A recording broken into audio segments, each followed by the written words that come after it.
그런데 이렇게 여러분이 그리스도의 상속자가 되려면 어떻게 해야 됩니까? 내가 옛날에 어떤 꼬라지였는지를 알아야 돼요. 내가 얼마나 예전에는 막가파였는지를 알아야 돼요. 내가 옛날에는 얼마큼 하나님을 거역한 자를 알아야만 우리가 거꾸로 그리스도 안에서 그 은혜로 말미암아 변화된 것에 감사를 한다는 거예요. 그래서 사도 바울이 디도서 3장 3절에 우리도 전에는 어리석은 자예요. 여기서 중요한 건 우리도예요. 사도 바울이 어때요? 나는 가마리엘 문화에서 정말 율법에 흠이 없는 자로서 하나님 앞에서 살았다는 고백을 함에도 불구하고 오늘은 뭐라고 그래요? 전에는 우리도 나도 어리석은 자였다는 거예요. 왜? 하나님을 모르고 예수 그리스도를 모르고 그들을 잡아 죽였잖아요. 그럼 어리석은 거예요, 여러분. 아무리 위대하더라도. 또 뭐라고 이야기합니까? 순종하지 않는 자. 사도 바울이 율법에 순종하는 사람이잖아요. 그러나 거꾸로 보면 그는 하나님 때 거역한 자였어요. 왜? 예수 그리스도의 복음을 믿는 사람을 잡아 가뒀으니 얼마나 거역한 자입니까? 그리고 속은 자요. 자신이 진리의 확신을 가지고 율법을 어긴 사람을 잡아다 감옥에 집어넣을 정도로 진리의 확신을 가졌는데 알고 보니까 자기가 속았다는 게 마귀한테 율법의 의로 거룩하게 되려고 하는 자기의 고백이에요. 여러 가지 정욕과 행락의 종로다는 그도 탐심을 못 이겨서 훗날 고백한 게 있어요. 십계명의 마지막 그것이 탐심, 탐하지 말란 건데 끊임없이 자기한테 올라오는 이 탐욕에 그가 넘어져서 오늘 이 고백을 하는 겁니다. 악독과 투기를 일삼은 자요. 사도 바울이 자기 일을 반대하는 사람을 견디지를 못해요. 그들을 향해서 신랄하게 비판하고 그랬던 사람이랑 고백을 하는 거예요. 그래서 가증스러운 자요. 그리고 서로 미워하는 자였다. 여러분 가운데 그럴 거예요. 나는 과거에 도둑질 한 번도 않고 음란한 짓도 안 보고 싸우지도 않고 해서 나는 괜찮은 사람이다. 여러분 하나님의 은혜로 그렇게 된 거예요. 하나님의 은혜를 걷어버리면 여러분은 누구보다 포악한 자가 되고 악한 자가 더러운 자가 되는 거예요. 그러지 여러분이 잘나서 그런 게 아니라는 거예요. 그건 뭐를 보면 아냐면 여러분이 예수를 믿고 나서 성경대로 살라고 한번 해보세요. 되는가? 예전에 그래 좀 착하고 예전에 좀 거짓말 않고 예전에 좀 이렇게 섬기고 예전에 좀 사람들 이렇게 서빙했죠. 성경 말씀대로 살려고 할 때 번번이 실패하잖아요. 가끔 여러분 지금은 이제 여러분 다 아시는데 교회에서 어떤 사람들 그래 천성적으로 착하다고 내가 그랬어요. 무슨 천성적으로 착해? 지나가 봐. 본색이 드러나니까. 다 본색이 드러나더라고. 응? 여러분 인간의 아담의 우선은요 천성이 착한 것 같아도 거짓말이에요. 천성적으로 의로운 것 같아도 거짓말이고 여러분 천성적으로 섬기는 것 같아도 다 거짓말이에요. 자기 생존을 위해서 인정받기 위해서 그리고 체질적으로 그렇게 습관화됐을 뿐이에요. 그거 십자가에 다 못 박히고 그리스도 안에서 새로운 사람으로 조성이 돼야만 그게 주님이 기뻐하는 온전한 사람인 거예요. 그래서 사도 바울이 오늘 우리가 상속자가 되기 위해서 과거에 너가 어떤 존재인가를 너가 확실히 알아라. 그래서 고려학교에서 앞으로 지도자가 될 사람 특징이 있어요. 자기 사생활 노출하는 사람 지도자는 안 세워요. 왜? 아니 사생활 드러난다고 그래서 그렇다고 까발리란 건 아닌데 같은 동역자들 안에 자기 사생활 다 감추면서 거룩한 척하는 거 그거 어디다가 쓰려고 그런 거예요. 드러내가지고 고치든지 아니면 고친 걸 간증하든지 둘 중에 하나는 해야 될 거 아니에요.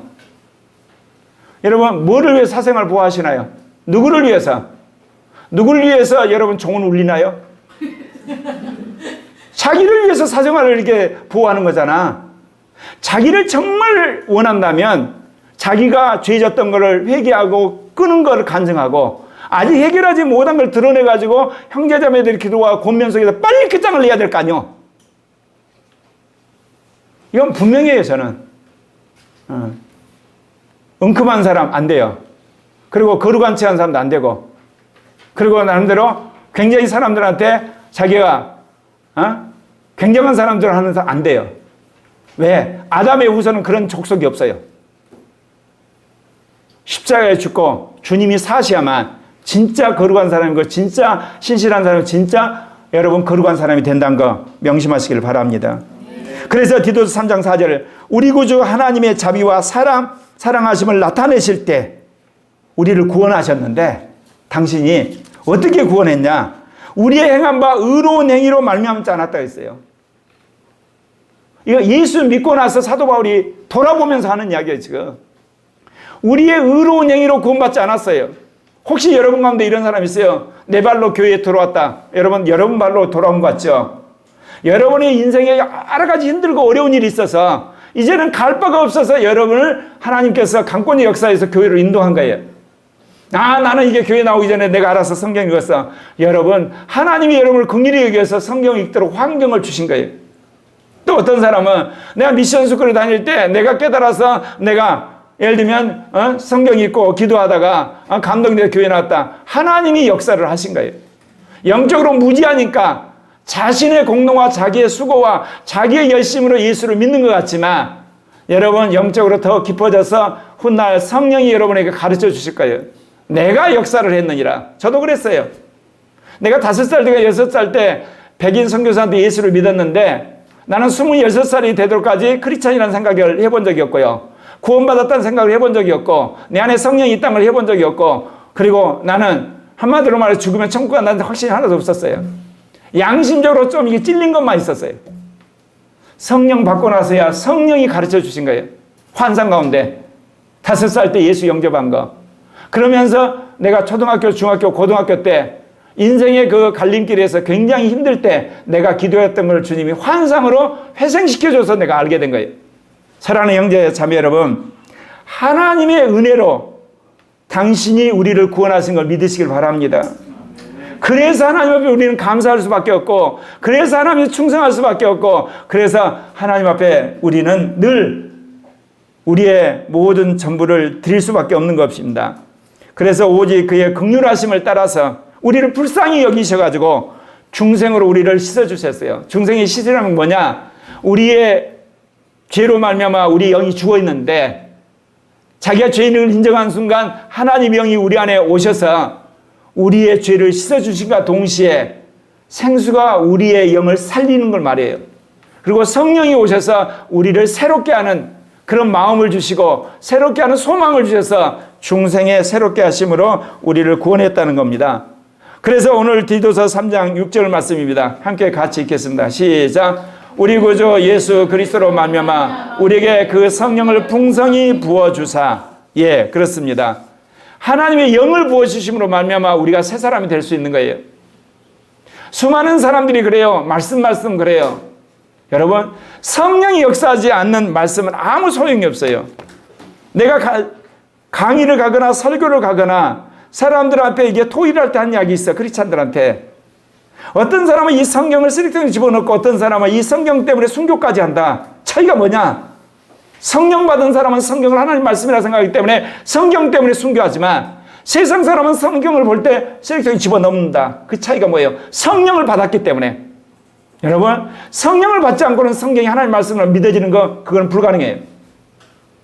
그래도 여러분이 예수를 믿고 성령이 계시기 때문에 성경에 대한 존경심이 있는 거야. 근데 저는 존경심 정도가 아니고 여러분 인생의 최고의 책, 최고의 바이블, 최고의 철학이 되기를 원해요. 최고의 무기가. 제가 성령세를 받고 나서 어떻게 하면 제2종교개혁을 해야 될 건가 고민하는 가운데 제가 깨달은 게 있어요. 2000년 교회의 역사를 보니까 신학자도 그러고 목회자도 그러고 선교사도 그러고 평신도도 그러고 한결같이 성경과 씨름한 사람이 하나님이 쓰시더란 거야. 그때부터는 나는 성경과 더불어 사는 사람의 작정을 한 거예요. 뭐요? 성경을 온전하게 이해하고 성경을 온전하게 믿고 성경대로 살자. 이게 모토예요. 사실 제가 지식이 많은 게 아니에요. 성경에 대한 지식 빼고는 정말 어떤 의미에서 개괄적인 지식뿐이 없어요. 사랑하는 형제 자매 여러분 성경의 말씀 안에서 여러분의 인생이 새로워져야 되는데 그러기 전에 성령 충만한 여러분 되시길 바랍니다. 수많은 사람이 성령 충만을 구해요. 뭐 하려고 구합니까? 성경을 이해하기 위해서 성령 충만 구하셔야 돼요. 성경은 성령이 있었기 때문에 성령이 안 가르치면 몰라요, 여러분. 그리고 성경을 믿기 위해서 성령 충만 구하셔야 돼요. 마지막은요, 성경대로 살기 위해서 성령 충만해야 돼요. 오늘날 성령 운동하는 사람들이 뭐예요? 성령 놀이하고 있어요. 천국 갔다 와서 어쨌든 하는 거예요? 뭐가 변했다는 거예요? 본인이 변했어요? 교회가 변했어요? 나라가 변했어요? 처음에는 신기한 것 같지만 그거 아무짝에도 쓸데없어요. 자, 방언을 해요. 방언해서 어쨌다는 거예요, 그 다음은. 방언해서 여러분 바뀌어야 되잖아요. 방언을 했더니 여러분의 마음이 깨끗해지고 여러분 양심이 새로워져가지고 영적이 돼가지고 성경을 볼 때마다 옛날에 안 봤던 말씀이 깨달아지고 여러분의 죄가 깨달아지고 여러분 믿음이 증진돼야 되는 거 아니겠습니까? 주님이 요즘 계속 그 이야기예요. 성령 놀이하지 말아라. 성령을 받고 나서 너의 인격이 얼마나 변했냐? 그리고 내가 얼마나 수많은 사람 영혼을 구원했냐? 그리고 너의 사역에 있어서 변화가 있었냐? 너의 직장에서 변화가 있어. 도대체 변화가 뭐가 있느냐? 하고 날 성령 체험만 하고 끝나는 거예요. 그래서 오늘 주님이 사도 바울을 통해서 그 이야기하는 거예요. 우리 구주 예수 그리스도로 말미암아 우리에게 그 성령을 풍성히 주어주사 뭐를 했냐? 우리로 그 은혜를 힘입어 의롭다함을 얻게 하고 영생의 소망을 따라서 상속자가 되게 한다. 근데 상속자가 되는 데 있어서 필요한 게 뭐예요? 고난을 함께 당한 거예요. 예수 그리스도가 십자가에 죽고 부활하심으로 말미암아 주님이 되셨어요. 우리도 그리스도와 더불어서 고난을 당함으로 천년왕국의 상속자가 될 뿐만 아니라 하나님 나라 상속자가 되는 겁니다. 왜 그러냐? 이 세상은 사단과 간영들과 저 그리스도의 복음을 반대하는 세력들이 진치고 있어요. 여기서 우리가 의롭게 살고 진실하게 살고 거룩하게 사는데 필연적으로 그들이 공격해와요. 고난을 피할 가능이 없어요. 그렇다고 항상 고난만 있는 게 아니에요. 하나님이 함께 하시는 놀라운 기적도 있어요. 성령의 놀라운 승리도 있어요. 그러나 우리가 당하는 고통 피할 길이 없더라는 거예요. 그러니까 우리가 좋은 날이 오든 고통당하는 오리든 그야말로 우리가 승진 안에 있고 어떻게 보면 세상에서 우리가 조롱을 받는 한이 있더라도 항상 관계없이 그리스도 안에 승리하는 여러분 되시기를 바랍니다. 로마서 8장 17절에 자녀이면 또한 상속자 곧 하나님의 상속자요 그리스도와 함께한 상속자니 우리가 그와 함께 영광을 받게 하여 고난도 함께 받아야 될 것이다. 제가 죽음을 고민하다가 5.18 때 수많은 사람이 죽어간 걸 보면서 결국 군대 가다가 성령을 받고 나서 부활의 확신이 생겼다고 그랬죠. 지금도 그래요. 저는 고난을 두려워하는 크리스찬 가짜일 가능성이 커요. 여러분 부활이 뭐예요? 부활은 죽음을 이기는 능력이에요. 고난을 이기는 능력이에요. 병을 이기는 능력이에요. 고통을 이기는 능력이에요. 핍박을 이기는 능력이 부활의 생명이에요. 내 안에 생명인데 왜 죽음이 두려워요?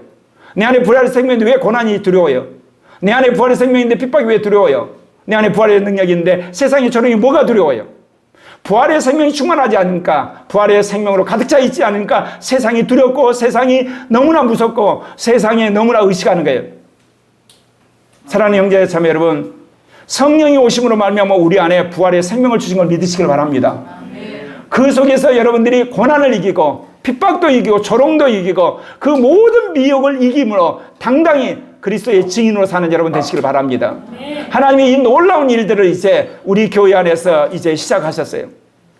다니엘 돌파 기도회를 통해서 그동안 26년 동안 훈련시킨 우리들을 통해서 한국 교회를 변화시키고 아시아를 변화시키고 세계를 변화시킨 일을 시작하셨어요.